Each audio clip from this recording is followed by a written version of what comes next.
నాది age 30 years అండి. నేను 2-3 టైమ్స్ నాకు అవగాహన ఉంది ఎలక్షన్స్ మీద. రీసెంట్ సర్వేలో నాకు తెలిసింది ఏంటంటే ప్రభుత్వాలు నాశనం చేస్తున్నాయండి. ఈ వ్యవస్థనే నాశనం చేస్తున్నాయి. ఈ నిరుద్యోగ భృతిని ఇస్తున్నారు. అసలు ఎందుకు ఇస్తున్నారో తెలియట్లేదు. టేక్ ఫర్ ఎగ్జాంపుల్, ఒక 15,000 సంపాదించే వ్యక్తి మీరు నిరుద్యోగ భృతి ఇచ్చారనుకోండి, డెఫినెట్గా ఏం చేస్తారు? ఖాళీగా కూర్చొని ఇంట్లో తినాలి. సో దీనివల్ల ఏమి ఉపయోగం వస్తుందో నాకేం అర్థం కావట్లే. అసలు ఈ ప్రభుత్వాలు నిజంగా చెప్పాలంటే రోల్ మోడల్స్ అంటారనమాట. టేక్ ఫర్ ఎగ్జాంపుల్, ప్రతి ఇంటికి ఒక రోల్ మోడల్ తండ్రి ఉంటాడు. తండ్రి ఎలా ఉంటే డెఫినెట్లీ పిల్లలు అలాగే ఉంటారు. అలాగే రోల్ మోడల్స్ ఎలా ఉండాలి? వాళ్ళు గొప్పగా ఉండాలి. వాళ్ళు గొప్పగా ఉంటే మనం ఆటోమేటిక్గా గొప్పగా తయారవుతాం. సో వీళ్ళు ఏం చేస్తున్నారు? అస్సలు ఒక్కటి కూడా పొంతం లేకుండా చేస్తున్నారు పనులు. మోస్ట్ ఇంపార్టెంట్లీ, నేను ఏ ప్రభుత్వానికి నేను ఎంకరేజ్ చేయట్లేదు, కానీ ఈ వైఎస్ఆర్సీపీ మాత్రం నేను చూసింది ఏంటంటే ఈ ఎలా ఉందంటే వాళ్ళు మాట్లాడే మాటలే కరెక్ట్గా లేవు. సో దానివల్ల పిల్లలు ఏం నేర్చుకుంటారు? అట్ ద సేమ్ టైం వీళ్ళు ఇచ్చే పథకాలు ఒకరి మీద ఒకరు పోటీ పడిస్తున్నారు. దీనివల్ల డెఫినెట్లీగా రాష్ట్రంలో ప్రతి ఒక్క పౌరుడిని ఇబ్బంది పెడుతున్నారు తప్ప దీనివల్ల ఏది ఉపయోగకరమైన విషయం లేదు. సో నేను అంటుంది ఏంటంటే, ఏ ప్రభుత్వం వచ్చినా సరే థింక్ చేయండి. నాకు అన్నట్టు నేను యాక్చువల్లీ గుడివాడ ఇంటర్వ్యూలో ఒక పెద్ద ఆయన చెప్పారు, మనిషికి కావాల్సింది రెండు, విద్య, వైద్యం. Take for example, Rajasekhara Reddy గారు విద్య పెట్టారు. నాది యాక్చువల్లీ నేను అసలు చదివే సిచ్యువేషన్ లేదు. నాకు ఎంబీఏ కంప్లీట్ అయింది. దానివల్ల ఈరోజు ఏదో చిన్న ఉద్యోగం చేసి పోతున్నాను. ఇది డెఫినెట్లీ యూస్ఫుల్. రాజశేఖర రెడ్డికి పెట్టింది ఏంటి? విద్య. అట్ ద సేమ్ టైం వైద్యం, ఏది ఆరోగ్యశ్రీ. దానివల్ల మా అమ్మగారికి బ్రెయిన్ ఆపరేషన్ అయింది. ఈ రెండు సిచ్యువేషన్లో హెల్ప్ఫుల్ అయింది. ఈ రెండే చాలు. ఇంతకు మించి ఇంకొకటి కూడా మీరు ఇచ్చినా సరే దానివల్ల ఏది ఉపయోగం లేదు. దీనివల్ల డెఫినెట్లీగా రాష్ట్రాన్ని మీరు నాశనం చేస్తున్నారు తప్ప ఏది బాగు చేసే ఉద్దేశం కాదు. అట్ ద సేమ్ టైం నాకు అడిగితే ఏంటంటే, రాజకీయ నాయకులు రోల్ మోడల్గా ఉండాలి. సో నేను అంటుంది ఏంటంటే, ఈ సీఎం క్యాండిడేట్స్కి ఒక రిఫర్ చేస్తున్నాను. ఎవరైతే ఎమ్మెల్యే క్యాండిడేట్ని రిఫర్ చేస్తున్నారో వాళ్ళు డెఫినెట్లీగా ఒక మంచి క్యాండిడేట్స్ని, డబ్బు ఉంది, అర్హత ఆ డబ్బు ఉంది, అవి ఉన్నాయని చెప్పేసి కాకుండా ఒక రోల్ మోడల్, అంటే వాళ్ళు ఈ పర్టికులర్ నియోజకవర్గానికి ఏదో ఉపయోగం చేస్తారు, అభివృద్ధి చేస్తారని థాట్ ఉంటేనే వాళ్ళకి సీట్లు ఇవ్వండి, లేకపోతే ఇవ్వద్దు. నా నియోజకవర్గం శ్రీకాకుళం అండి. నేను ఇక్కడ చిన్న కంపెనీలో, ప్రైవేట్ కంపెనీలో, ఎంఎన్సీలో జాబ్ చేస్తున్నా. నా లెక్క ప్రకారం చంద్రబాబు నాయుడు గారికి విజన్ ఉందండి. చంద్రబాబుకి విజన్ ఉంది. ఒక 4 కంపెనీలు తెస్తే డెఫినెట్లీగా మేము హైదరాబాద్ వెళ్ళాల్సిన పని లేదు. నేను డెఫినెట్లీగా చెప్తున్నా, ఈసారి వైఎస్ఆర్సీపీ వస్తే నేను ఈ రాష్ట్రం వదిలేసి నేను హైదరాబాద్ కానీ ఒరిస్సా కానీ వెళ్ళిపోతా. ఎందుకంటే ఇక్కడ నేను బతకలేను. ఇది నిజం. ఈయన కన్నా అంజయ్ గారు బెస్ట్ అండి. అంజయ్ గారు బెస్ట్. ఇప్పుడు నిసాని అనేది ఆయనే పాలించాడు కదా, అంటే సంతకం పెట్టలు ఆయన కూడా రాష్ట్రాన్ని పాలించారు. మరి ఈయన అన్నీ చదువుకుని అన్నీ చేసి ఆయన అభివృద్ధి చూసుకుంటున్నారు, కానీ ప్రజల అభివృద్ధి ఏం లేదు. ఇలాంటి ముఖ్యమంత్రిని ఉంచడం కన్నా పాతాళంలో తొక్కేయటం బెస్ట్. అది ప్రజలు నిర్ణయించాలి. అంతకన్నా గొప్ప విషయం ఏం లేదు. ప్రతి ఒక్కరికి ఆఖరికి చదువు రానివాడు కూడా ఇవాళ ఉన్న టెక్నాలజీలో అన్నీ తెలుసు, ఎవడేంటో తెలుసు. ఎవడు కవచకుండాలి ఇవ్వడు. ఆడి బాబు తెచ్చింది ఇవ్వడు, బాబు తెచ్చింది ఇవ్వడు. అంతా మనం తెచ్చిందే, మన పీడిదే. ఒక సామాన్యుడు ఆడు అనుకుంటున్నాడు ఆడిస్తున్నాడని. ఏమిస్తున్నాడు? మీయే ఇస్తున్నాడు.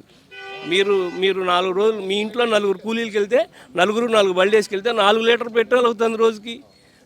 ఆడి మసాలాలు, ఆడి రోజు నాన్ వెజ్ ఉంటుంది, ఆడి మసాలాలు, వాటి మీద వచ్చే ట్యాక్స్లు ఆడికి ఇస్తున్నారు. మామూలుగా వేరే వాళ్ళు ఆరోగ్యరీత్యా వాళ్ళు తినరు. కష్టపడేవాడే తింటాడు, కష్టపడేవాడిని మోసం చేస్తున్నాడు. అది ప్రజలు ఎప్పుడైతే తెలుసుకుంటారో ఇట్లాంటి సన్నాసిని తొందరగా ఇంటికి పంపిస్తారు. అది పంపించాలని కూడా కోరుకుంటున్నాం. అది కూడా నేచరే బ్యాలెన్స్ చేస్తుంది ఇట్లాంటి సన్నాసి పోవటానికి. 10 మందికి ఉపయోగపడినాడు, ఆడి బాబు పోయినట్టు ఈడు పోతాడు. అది నగ్న సత్యం, ప్రకృతి ధర్మం కాడ. ఆ ధర్మాన్ని ప్రతి ఒక్కళ్ళు పాటిస్తారని మేమందరం కోరుకుంటున్నాం. అందరూ వెళ్ళి ఓటేసి ఇట్లాంటి సన్నాసిని మళ్ళీ రాకూడదని ఓటేసి పాతాళం తొక్కాలని కోరుకుంటున్నాం. నా పేరు జగన్మోహన్ సార్, ఎల్ఐసి ఎంప్లాయీ. ఏ నియోజకవర్గం సార్? అంటే ఓటు ఉంది, సెంట్రల్ నియోజకవర్గం ఉండేది మాత్రం ఇక్కడ ఈస్ట్. ఎలా ఉంది సార్? తూర్పు నుంచి గద్దె రామ్మోహన్ రావు గారు కూటమి తరపున అవినాష్ గారు ఎట్లా ఉండబోతుంది? నేను ఒకటి మాత్రం చెప్పదలుచున్నాను. సీఎం గారు సిద్ధం అన్నారు, ప్రజలందరూ సంసిద్ధం అవ్వాలి. ప్రజలందరూ ఓటు వేయడానికి సంసిద్ధం అయిన రోజు మార్పు వస్తుంది, మంచి మార్పే వస్తుంది, రాష్ట్రం బాగుపడే మార్పే వస్తుంది అని నేను చెప్పగలను. అంతే. అంటే ఇప్పుడు ఉన్న ప్రస్తుత ప్రభుత్వ విధానంలో నేనే సోషల్ వెల్ఫేర్ స్కీమ్స్కి నేను ఆద్యుడు, అదే నన్ను గెలిపిస్తాయనే ఆలోచనలో ప్రభుత్వం ఉంది.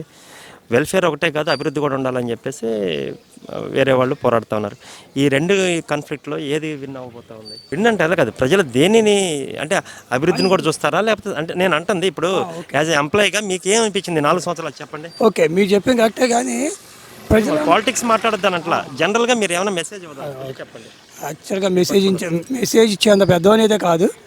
నేను ఇందాక చెప్పానుగా ప్రజలందరూ సంసిద్ధులు ఇవ్వాలి ఓటు వేయడం కోసం. ఇప్పుడు ప్రాబ్లం ఎక్కడ వచ్చిందంటే ఓటు శాతం బాగా తగ్గిపోతుంది. 60% ఓటు అంటే what others 40% are doing in the house. ఈ 40% కూడా బయటకు వచ్చి ఓటు వేసిన రోజున ప్రజాస్వామ్యం బతికి బట్టగొడుతుంది అంతే. మిగతా అంతా ప్రజాస్వామ్యం అంతే, దేశం లూటీ అయిపోతుంది, రాష్ట్రం లూటీ అయిపోతుంది అంతే. అందరూ ఓటింగ్ శాతం పెంచే కృషి చేయాలి. Thank you. దేశాలు బాగుపడాలంటే నా ఒపీనియన్ ప్రకారం సుప్రీంకోర్ట్స్ ఇన్వాల్వ్ కావాలండి.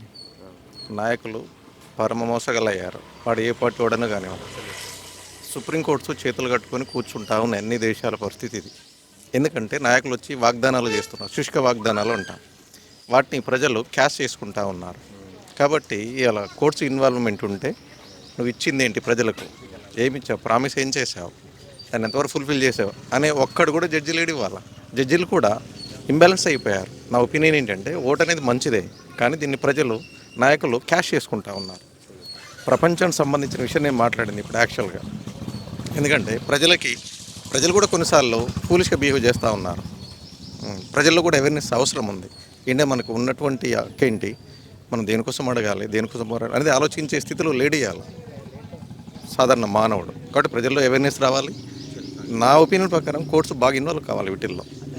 మీరు అనేది రాజ్యాంగ పరిరక్షణ జరగాలి అనేది చాలా పెద్ద ఇది, కానీ ప్రస్తుతం చూస్తుంటే ఇక్కడ గ్రౌండ్ రియాలిటీస్ చూస్తూ ఉంటేనే ఆంధ్రప్రదేశ్లో పరిస్థితి కొంచెం అన్రెస్ట్గా అనిపిస్తూ ఉందని అంటున్నారు. దానికి మీ సమాధానం?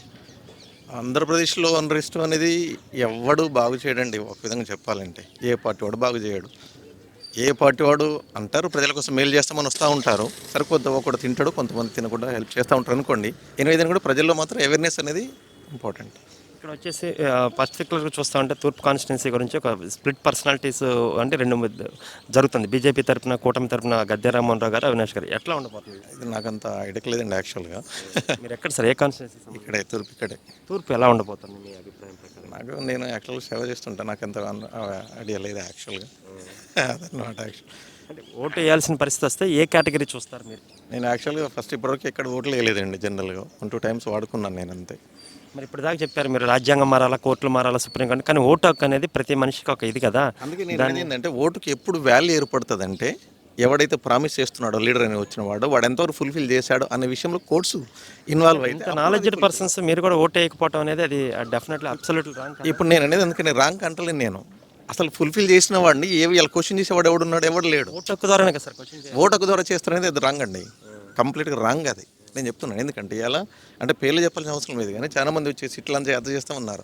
ఇలా అంత చేసిండు అని ఆ మధ్య ఎవరు జేడీ లక్ష్మణ్ ఒక కాన్సెప్ట్ మాట్లాడాడు. జేడీ లక్ష్మణ్ ఏమన్నాడు, బాండ్ పేపర్ తీసుకొని ఇది చేస్తామని చెప్పి తర్వాత చెప్పకపోతే బాస్ డ్రా చేసి మార్పు ఎలా వస్తుంది అంటారు? ఇంకా అవేర్నెస్ క్రియేట్ చేయాలండి. అంటే నాయకులే కంప్లీట్ అది మోసం చేసే వాళ్ళు అయ్యారు, నాయకులే మోసాలు చేసే వాళ్ళు అయ్యారు. గెలవడు అన్న. ఏంటి అంత కాన్ఫిడెంట్గా? అంతే గెలవడు. అంటే ఇన్ని సంక్షేమ పథకాలు చేశాడు కదా, జనాల దగ్గర జనాలకి ఇచ్చాడన్న, అసలు ఏం చేయలేదన్న. గెలవడన్న, కాన్ఫిడెంట్గా ఉన్నా. జగన్ రాడు. ఎందుకని అంటే అంత వ్యతిరేకంగా ఉన్నావు జగన్ రాకూడదు అని? రాకూడదు అంటే మా దగ్గర మాకే ఎత్తున్నాడు కన్నా. మాది హోటల్ అయితే నీకు హోటల్, నేను 10 సంవత్సరాలు మాది హోటల్ ఫీల్డ్. ఇప్పుడు స్టార్టింగ్లో మేము ఆయిల్కి ఎంత 900 కొనేవాళ్ళం, ఇప్పుడు 1600 అయింది, 1800 అయింది, డబుల్ అయింది. ఖర్చులు మొత్తం పెరిగింది, మొత్తం అన్నీ పెరిగింది. అంటే మన దగ్గరే దోచుకొని మనకే తిరిగి ఎత్తున్నట్టు అమ్మఒడి, బొక్కఒడి, రైతు భరోసా, బొచ్చు భరోసా అని ఎత్తున్నాడు. అది ఏం లేదు అక్కడ విషయం. రాడన్న, ఖచ్చితంగా రాడు. సంక్షేమ పథకాలు తిన్నోళ్ళైనా ఓట్లు వేస్తారు కదా. మేమైతే ఇప్పటివరకు ఒకటి కూడా పెట్టలేదన్న. నువ్వు పెట్టకపోవచ్చు, బట్ కొంత తిన్నవాళ్ళైనా, తిన్నవాళ్ళు అయితే విశ్వాసం ఉండి వాళ్ళు కొంచెం తెక్కుండి వేస్తారేమో, ఏదో మాకు డబ్బులు ఇచ్చాడు అని చెప్పి ఇదిలో వేస్తారు, కానీ కొంతమంది వేయరు. అయితే అందరూ అన్నట్టు రూపాయి తీసుకొని 10 రూపాయలకి కొడుతున్నాడు మా దగ్గర అన్ని విధాల. హోటల్ కూడా తగ్గిందా తమ్ముడు? బిజినెస్ అన్నీ తగ్గినాయి అన్న, ఖర్చులు పెరిగినాయి. గతంలో వేసావా? నేను జగన్కి ఎప్పుడైనా అన్న. ఇప్పుడు నాకు ఓటుకు వచ్చి ఇది 2వ సారి. నేను ఎప్పుడైనా అన్న. మా ఇంట్లో కూడా రాజారెడ్డి అన్న. రాజారెడ్డి ఎక్కడి నుంచి? సొంతూరు శ్రీకాకుళం అన్న. శ్రీకాకుళం నుంచి ఇక్కడ సెటిల్ అయ్యారు. ఇక్కడ సెటిల్ అయ్యారు. శ్రీనివాస్ ప్రకాశం జిల్లా కనిగిరి. నెల రోజులు ఎలక్షన్ ఉండబోతా ఉంది సార్, పరిస్థితి ఎలా ఉండబోతుంది? ఎలక్షన్ ఎలా ఉండదండి సార్, ఇప్పుడు రాండి కుర్రోళ్ళు, మన కుర్రోళ్ళు చదువుకున్న కుర్రోళ్ళకి ఉద్యోగాలు లేవు, అందరూ బయటికి వెళ్తున్నారు. ఇక్కడ చదువుకుని బయటికి వెళ్తుంటే హైదరాబాద్లో ఉండి అక్కడ డెవలప్ లేదు. అక్కడ ఎంత 10,000 వచ్చినా 20,000 వచ్చినా వాళ్ళు ఖర్చులుగా జరిగిపోతుంది, కానీ ఏం లేదు. మనం డెవలప్ అవ్వాలనుకుంటే డెవలప్ చేసేవాళ్ళు రావాలి. అది అనుకునేది, ఎవరు అనుకుని అందరూ అనుకుని అది అనుకునేది అంతే సార్, ఇంకేం లేదు. అది వాళ్ళు వస్తారో వీళ్ళు వస్తారని కాదు కదా. రేపు ఎవరు వస్తారో అదండి నెక్స్ట్ నుంచి ఏమి హైదరాబాద్ ఎలాగ గెలిచారు, ఇక్కడ కూడా అలా గెలుస్తారు అనుకుంటారు అందరూ, అంతేం లేదు. ఈ నియోజకవర్గం ఏదండి? మాది ఇదే తూర్పు నియోజకవర్గంలో అవినాష్ గారు పోటీ చేస్తున్నారు, మరో పక్కన గద్దె రామ్మోహన్ రావు గారు. ఎవరికి అవకాశం? గద్దె రామ్మోహన్ రావు అనేది ఏంటంటే కొంచెం పెద్ద ఆయన, కొంచెం తెలివిదారులు ఉన్నాడు. అంతకుముందు ఏంటంటే అంత చేశారు, వర్క్ చేశాడు అనేది కొంచెం ఆయన గౌరవం చేసి బాగుంటుంది ఆయన. అది ఏంటంటే నీకు చిన్న వయసు, నీకు అనుభవం తక్కువ, ఆయనకు అనుభవం ఎక్కువ. అది సార్, ఎందుకంటే ఎక్కడ డెవలప్ చేయాలి, ఎక్కడ చేసి బాగుంటుంది అని తెలుస్తుంది కాబట్టి చేస్తాడు ఆయన. అది గద్దె రామ్మోహన్ రావు గారు అనుభవం, ఆయన జనాల్లో ఉంటారు, ఆ ప్రజల మనిషి, అది ఉపయోగపడుతుంటారు. అంటే అంటారా కొంచెం అది ఇది కాకుండా ఏంటంటే కొంచెం ఎప్పుడు లేనిది, ఇన్ని సంవత్సరాలు లేనిది కొంచెం బాగా కష్టంగా ఉంటుంది ఈసారి ఎలక్షన్ మటుకు. ఎవరికండి? అందరికీ అలా ఉంటుంది. ఎందుకని వస్తుంది ఎవరికి అర్థం కాదు ఎవరికి. ఎందుకని అంత కన్ఫ్యూజన్గా? అంటారంటే ఇప్పుడు బీజేపీ వచ్చింది, జగన్ వచ్చి అందరూ కలిసారు కదా, అందరూ చీలిపోతున్నాయి కదా, అది మనకి ఓట్లు ఎక్కడ చీలిపోతే అందరు కలిస్తే వాళ్ళ ఓట్లు బలపడుతుంది. ఒడిచి కదా, ముగ్గురు ఉన్నారు కాబట్టి డెవలప్ కావాలని చెప్పేసి రాజధాని డెవలప్ అవ్వాలని అందరూ అనుకున్నారండి. అదేం లేదు. మనకి తల్లిదండ్రులు ఎవరంటే తల్లిదండ్రుల పేరు చెప్పలేరండి, ఏం చెప్తారండి? నేను చెప్తాను, మనకి రాజధాని లేదు కంటే రాజధాని ఏం చెప్తారు? అందుకని చెప్పేసి అయితే రావాలంట. మార్పు రావాలి సార్, మార్పు రాకపోతే ఎవరైనా సార్ బామ్మ. నమస్తే తమ్ముడు, మీ పేరమ్మా?